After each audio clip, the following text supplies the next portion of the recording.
Good morning dear students. आशा करती हूँ आप सभी स्वस्थ एवं सुरक्षित होंगे।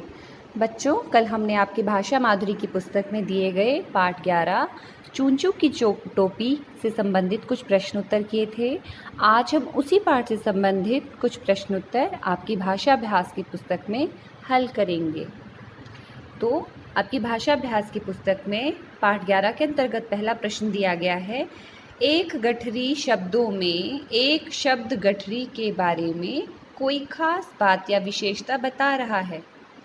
ऐसे शब्दों को विशेषण कहते हैं। आप सभी जानते हैं, संज्ञा या सर्वनाम शब्दों की विशेषता बताने वाले शब्दों को हम विशेषण कहते हैं। ये मैं पहले आपको बता चुकी हूँ।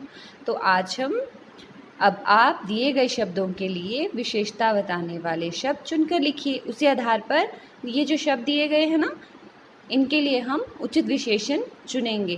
कहाँ से? दिए गए हेल्प बॉक्स में से, जो आपको हेल्प बॉक्स दिया गया है। तो शब्द है रंग। तो यहाँ पे देखिए, रंग कैसा हो सकता है? लाल, एक, सारे, अपनी, चमचम। तो हम लिखेंगे लाल। यहाँ पे रंग के लिए हम लाल विशेषण का प्रयोग करेंगे। चूहा, एक, सारे, सारे के लिए तो चूहा नहीं आएगा, सारे तो चूहे होगा, तो एक चूहा। टोपी कैसी थी? चमचम। और फौज कैसी थी? अपनी फौज थी। किसकी फौज थी? अपनी, चूहे की अपनी फौज थी। और गोटे, सारे गोटे।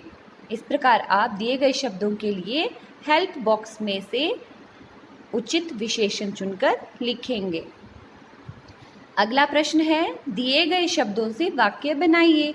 आपको कुछ शब्द दिए गए हैं जिनके आपको वाक्य बनाने हैं। ये वाक्य आपको अपने शब्दों में बनाने हैं, किंतु मैंने कुछ वाक्य लिखे हैं। आप इन्हें देख करके भी शब्द निर्माण करके वाक्य बना सकते हो। जैसे चूं चूं, इधर उधर, चमचम, पीछे पीछे। चूं चूं, चूहा चूं चूं करता है। आप कुछ और भी वाक्य बना के लिख सकते हो। नेक्स्ट है इधर उधर, दर्जी इधर उधर देखने लगा, राम इधर उधर देखने लगा, मैं इधर उधर देखने लगी। इस प्रकार आप कोई सा भी वाक्य बनाकर लिख सकते हैं। चमचम, तारे चमचम चमक रहे हैं। या गोटा लगाने के बाद टोपी चमचम चमकने लगी। इस प्रकार आप कोई सा वाक्य बनाकर लिख सकते हो। पीछे पीछे, वह मेरे पीछे पीछे आ रहा है।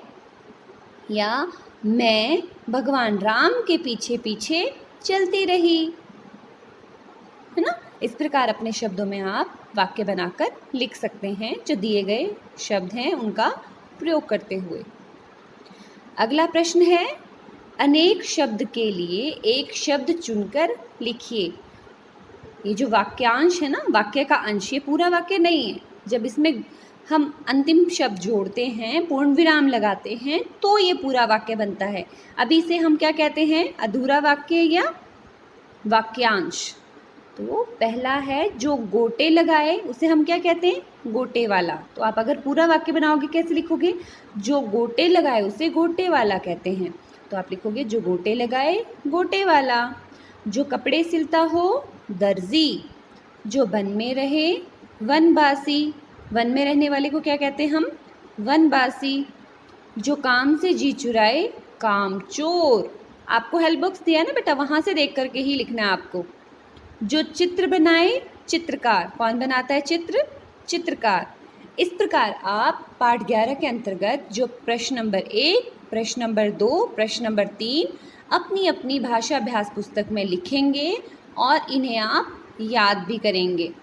कल मैं आपसे क्लास में पूछूंगी। यही आपका गृह कार्य है। धन्यवाद। आपका दिन मंगलमय हो।